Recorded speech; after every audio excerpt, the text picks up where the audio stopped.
మీ business ఏదైనా మీ ఊర్లో promotion చేయాలంటే అది సుమన్ టీవీతోనే సాధ్యం. ఇప్పుడే సంప్రదించండి. రంపచోడవరం నియోజకవర్గం ఎడ్డబాక గ్రామం అల్లూరి సీతారామరాజు జిల్లా. మనం ఎడ్డబాక గ్రామంలో ఉన్నాం. ఇక్కడ నెల రోజుల నుంచి కూడా అనేక మంది చనిపోవడం జరుగుతుంది. అంటే యువకులు కూడా ఉన్నారు అందులో. ఈ గ్రామస్తులు కూడా, ఇక్కడ ఉన్న గ్రామస్తులు పెద్దలు కూడా ఆందోళన పడడం కూడా జరుగుతుంది.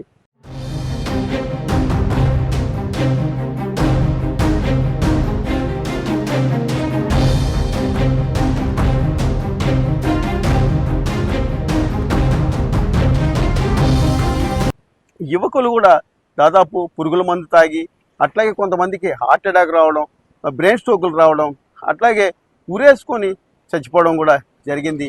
దాదాపు 15 నుంచి 20 మంది దాకా ఈ గ్రామంలో మరణించడం జరిగింది. దీంతో ఇక్కడ గవర్నమెంట్ కూడా ఇక్కడ ఆరోగ్యపరమైన ఎవరికైనా ఇబ్బందులు ఉన్నాయేమోనని ఈ గ్రామంలో కూడా ఇక్కడ సర్వే కూడా నిర్వహించడం జరిగింది. అడిషనల్ డిఎంహెచ్ఓ పుల్లయ్య గారు, డాక్టర్ పుల్లయ్య గారు ఆధ్వర్యంలో ఇక్కడ సర్వే కూడా నిర్వహిస్తున్నారు. అయితే ఈ గ్రామంలో ఎందుకు ఇలా జరుగుతుంది, ఇంతమంది ఎందుకు చనిపోయారు అనేది మనం స్థానికులు ఉన్నారు, వారి ద్వారాగా తెలుసుకుందాం. సరే చెప్పండి, ఇక్కడ గ్రామంలో దాదాపు 20 మంది దాకా చనిపోయారంటారు. వివిధ కారణాల వల్ల దేనికి ఇట్లా జరిగింది? గవర్నమెంట్ కూడా స్పందించి సర్వే కూడా నిర్వహిస్తున్నారు. దేనికి జరిగింది అనుకుంటున్నారు మీరు? ఈ ఎటపాక గ్రామం ప్రస్తుత పరిస్థితుల్లో పెద్ద భయాందోళనకు గురవుతున్నటువంటి పరిస్థితి కనపడతా ఉంది. ఎందుకంటే ఇటీవల కాలంలో దాదాపు మీరు చెప్పినట్లుగా మీ సమాచారం మేరకు, మాకున్నటువంటి వాస్తవ సమాచారం వరకు గ్రామస్తులుగా 20 మంది చనిపోవడం జరిగింది. ఎందుకు, ఏమిటి, ఎలా అనేది పెద్ద క్వశ్చన్ మార్క్గా ఉంది. ఒక మరణం సంభవించిన తర్వాత ఆ ఇంట్లో దశదిన కర్మలు జరగక ముందే మరో మరణం సంభవిస్తున్నటువంటి పరిస్థితి ఉంది. ఈ మరణాలు ఎందుకు జరుగుతున్నాయి అనేది ఇప్పటికీ కూడా పెద్ద ప్రశ్నార్థకంగా ఉంది. ఈ ప్రాంతంలో ఉన్నటువంటి ప్రభుత్వం ప్రతినిధులు కానివ్వండి, వైద్య అధికారులు కానివ్వండి, ఈ నియోజకవర్గ ఎమ్మెల్యే గారు కానివ్వండి, పూర్తి స్థాయిలో ఈ ప్రాంతాన్ని సందర్శించాల్సిన అవసరం ఉంది. ముఖ్యంగా హెల్త్ సంబంధించినటువంటి అధికారులు ఈ ప్రాంతంలో, ఈ ముఖ్యంగా ఎడపాక గ్రామాన్ని సందర్శించి ఇంటింటికి పూర్తి స్థాయి సర్వే చేసి అసలు ఏ వ్యాధితో చనిపోతా ఉన్నారు, వాళ్ళకి ఏమైనా మానసికంగా ఏమైనా వ్యాధులు ఉన్నాయా, లేదా వాళ్ళని డిప్రెషన్కి గురవుతున్నారా, లేదా ఇతర వ్యాధులు ఏమైనా ఉన్నాయా అనేది పూర్తి స్థాయిలో అధ్యయనం చేసి ఈ ప్రాంతాన్ని రక్షించాల్సిన అవసరం ఉంది.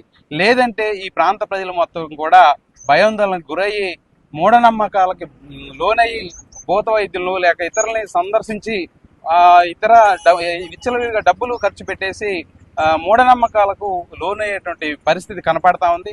ఇప్పటికైనా ప్రభుత్వ పెద్దలు కానివ్వండి, వైద్య అధికారులు కానివ్వండి, ఈ ప్రాంత ప్రజల్ని వాళ్ళకి మనోధైర్యం ఇచ్చే పద్ధతిలో వైద్యం కానివ్వండి, ఇతర సౌకర్యాలు కల్పించడం కోసం కానివ్వండి, లేదా ఇతర మంచినీటి సమస్యలు ఏమైనా ఉన్నాయా, అవి లోపాలు ఏమైనా ఉంటే వాటిని కూడా, పారిశుద్ధ్య సమస్య ఏమైనా ఉంటే అది కూడా పూర్తి స్థాయిలో అధ్యయనం చేసి సర్వే నిర్వహించి పూర్తి స్థాయి వైద్య సౌకర్యాలు కల్పించి ఈ ప్రాంత ప్రజలకు మనోధైర్యాన్ని నింపాలని చెప్పేసి ఈ సందర్భంగా మేము ప్రభుత్వాన్ని కానివ్వండి, వైద్యాధికారులు కానివ్వండి, ఈ నియోజకవర్గంలో గెలిచిన ఎమ్మెల్యే గారు కానివ్వండి, ఎంపీ గారిని కానీ మీ సందర్భంగా కోరుకుంటాం. సుమన్ టీవీ గారికి ముందుగా ధన్యవాదాలండి. ఎందుకంటే మేము వరుస కథనాలు వార్తల్లో ప్రచురిస్తున్నా కూడా ముందుగా ఈ గ్రామంలో ఏం జరుగుతుంది, వాళ్ళకి ఒక మనోధైర్యం నింపడానికి ముందుగా సుమన్ టీవీ వారు ముందుకు వచ్చారు. వారికి గ్రామస్తుల తరపున మా ధన్యవాదాలు. ఇకపోతే మా గ్రామంలో పరిస్థితి ఎలా ఉందని అంటే, సావులనేవి సర్వసాధారణం, కానీ 3 పదులు 20 పదుల వయసు ఉన్న యువకులు చనిపోయేసరికి గ్రామస్తులందరూ కూడా భయాందోళనలో ఉండే పరిస్థితి నెలకొంది. ఒక దగ్గర ఇవాళ మీరు చూస్తూనే ఉన్నారు, ఇవాళ అక్కడ కార్యక్రమం జరుగుతుంది, మళ్ళీ రేపు ఎవరింట్లో కార్యక్రమం జరుగుతుంది. ఇప్పుడు పట్టణాల్లో ఎలా అయితే కాలనీకి టూలెట్ బోర్డులు పెడుతున్నారో, అలాగే మా వీధిలో ప్రతి వీధికి ఒకటి శ్రద్ధాంజలి బ్యానర్లు పెట్టే పరిస్థితి వచ్చేసరికి కుర్రవాళ్ళు కానీ పెద్దవాళ్ళు కానీ మనోవేదనకు గురయ్యి అసలు ఒక అయోమయంలో ఉన్న పరిస్థితి నెలకొంది. ఎందుకు జరుగుతుంది, కారణం ఏంటి? ఉద్యోగానికి అని చెప్పి వెళ్ళొస్తున్నారు, పనుందని బయటికి వెళ్ళొస్తున్నారు, వచ్చేటప్పటికి స్ట్రెచర్ మీద తీసుకొచ్చే పరిస్థితి నెలకొనేసరికి గ్రామస్తులందరూ భయాందోళనలో ఉన్నారు. అసలు ఏమి జరుగుతుంది, గ్రామానికి ఏదైనా చీడబట్టిందా పీడబట్టిందా అని ఇందాక మన మిత్రులు మాధవరావు గారు చెప్పినట్టుగా మూఢనమ్మకాలకు కూడా నమ్మి వాళ్ళకి డబ్బులు ఖర్చు పెట్టే పరిస్థితి కూడా గ్రామస్తులు వెళ్ళిపోయారు. ఎందుకంటే కారణం తెలియట్లేదు. చనిపోయే వాళ్ళు ముసలివాళ్ళ కాదు, వృద్ధుల కాదు, అలాగని చెప్పి ఆరోగ్య సమస్యలు ఉన్న వాళ్ళ అంతకన్నా కాదు, 20 సంవత్సరాలు 30 సంవత్సరాలు బలవన్ మరణాలు ఎందుకు జరుగుతుంది, కారణం ఏంటనేది తెలియక గ్రామస్తులు సతమతం అవుతున్నారు. ఇది ఇలాగే కంటిన్యూ అయితే మాత్రం ఊరు అంతా కూడా ఖాళీ చేసి భద్రాచలం నుంచి అద్దెకి వచ్చి ఉద్యోగరీత్యా అద్దెకి వచ్చిన వాళ్ళు, రంపచోడవరం నుంచి, పాడేరు నుంచి ఉద్యోగాలు అద్దెకి వచ్చిన వాళ్ళు ఖాళీ చేసి భద్రాచలం వెళ్ళిపోతున్నారు, లేకపోతే వేరే ఊరు వెళ్ళిపోతున్నారు. ఎటపాక అనేసరికి ఒక భయపడిపోతున్నారు. గ్రామస్తులు ఎక్కడే పుట్టి ఇక్కడే పెరిగి మాకు కూడా ఏదో తెలియని మనోవేదన, ఎందుకు ఇలా జరుగుతుంది, కుర్రోళ్ళు చనిపోతున్నారు, ఎవరు పట్టించుకోవట్లేదు, ఏంటని అయోమయంలో ఉన్నామండి. కాబట్టి దయచేసి మీరు ప్రభుత్వం దృష్టికి తీసుకెళ్లి మా సమస్య పరిష్కారం చేసిన కోరుతున్నాం సార్. గ్రామంలో విష జ్వరాల వల్ల చాలామంది ఇబ్బంది పడుతున్నారు, ప్రాణాలు కూడా కోల్పోతున్నారు. అలాగే మా తమ్ముడికి కూడా జ్వరం వచ్చింది గత రీసెంట్గా కొంతకాలంగా. ఆ జ్వరంతో అనారోగ్యంతో బాధపడుతూ హాస్పిటల్లో ఆత్మహత్యంగా ఇదైపోయారు.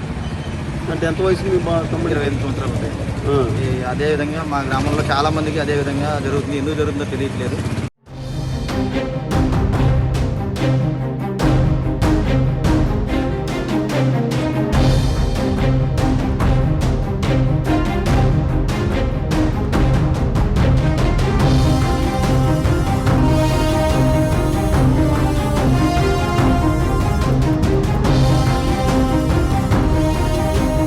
మనం ఎడ్డబాక గ్రామం లోపలికి వచ్చాము. ఇక్కడ హెల్త్ డిపార్ట్మెంటు సర్వే కూడా నిర్వహిస్తున్నారు, ఇంటింటికి తిరిగి కూడా చేస్తున్నారు.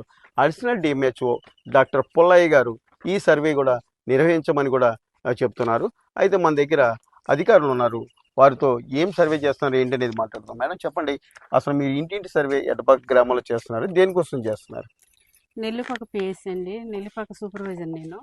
అయితే హౌస్ టు హౌస్ సర్వే చేస్తున్నామండి. మా ఆశా వర్కర్లు, ఏఎన్ఎంస్, ఎంఎల్హెచ్పి, హెల్త్ అసిస్టెంట్. అయితే ఇంటింటికి తిరిగి ప్రతి ఒక్క ఇంటిని టచ్ చేస్తున్నాం. చేసి ఆ ఇంట్లో కుటుంబ సభ్యులు ఎంతమంది, ఆ ఇంట్లో ఏమన్నా ఏఎన్సీలు ఉన్నాయా, పిఎన్సీలు ఉన్నాయా, మళ్ళీ టీసీలు ఉన్నారా, ఈసీ ఉన్నారా, లేకపోతే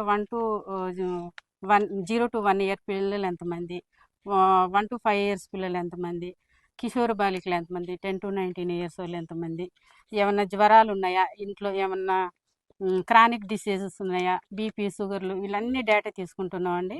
ఇక గత ఈ నెలలో చూస్తే మొత్తం 13 డెత్తులు అయినాయండి. అందులో పాయిజన్ కేసులు ఒక 3 ఉన్నాయి, తర్వాత కిడ్నీ ఫెయిల్యూర్ ఒక 3 ఉన్నాయి సార్, హార్ట్ ఫెయిల్యూర్ ఒక 2, తర్వాత క్యాన్సర్ కేసు ఒకటి ఉందండి, మళ్ళీ కరెంట్ షాక్తో చనిపోయిన ఒకరు ఉన్నారు, పక్షవాతంతో ఒక 2 కేసులు ఉన్నాయి సార్. మొత్తం 13 డెత్తులు అయినాయండి ఈ నెల. అంటే గ్రామం మొత్తం కూడా మీరు సర్వే చేస్తున్నారు? అంటే ఇవాళ నుంచి స్టార్ట్ చేస్తారా సర్వే? లేదు సార్, నిన్నటి నుంచి చేస్తున్నాం సర్వే. నిన్న 5 గ్రామాలు చేసాము సర్వే. ఈ రోజు ఇది పెద్ద ఊరు కాబట్టి మాషాలందరిని తీసుకొచ్చి ఇక్కడ సర్వే చేస్తున్నాం అండి. ఇక్కడ పాపులేషన్ వచ్చి మొత్తం పాపులేషన్ 2000 పైన ఉందండి ఎటపాక. అందుకే మాషాలందరిని తీసుకొచ్చి ఇక్కడ సర్వే నిర్వహిస్తున్నాం. ప్రతి ఒక్క ఇంటికి వెళ్ళి సర్వే చేస్తాం. అసలు ఏంటి కారణం, ఇంతమంది చనిపోవడానికి గల కారణం ఏంటి అనేది సర్వేలో మేము మా అధికారి గారికి రిపోర్ట్ ఇవ్వాలి. ఈ ఎడ్డబాక గ్రామంలో బలవంతంగా మరణాలు ఎందుకు సంభవిస్తున్నాయి అనేది అధికారులు తేల్చాలని, ఇక్కడ స్థానిక ఎమ్మెల్యే కూడా ఈ మరణాలపై విచారణ చేపట్టాలని చెప్పని కూడా ఇక్కడ స్థానికులు చెప్పడం జరుగుతుంది. ఇది తేల్చకపోతే ఈ గ్రామస్తులు మూఢనమ్మకాలకి పోయే అవకాశం ఉందని చెప్పని ఇక్కడ గ్రామస్తులు కూడా ఆందోళన వ్యక్తం చేయడం జరుగుతుంది. వీడియో జర్నలిస్టు బాలసూర్యతో నాగరాజ్, సుమన్ టీవీ, ఎడ్డబాక గ్రామం.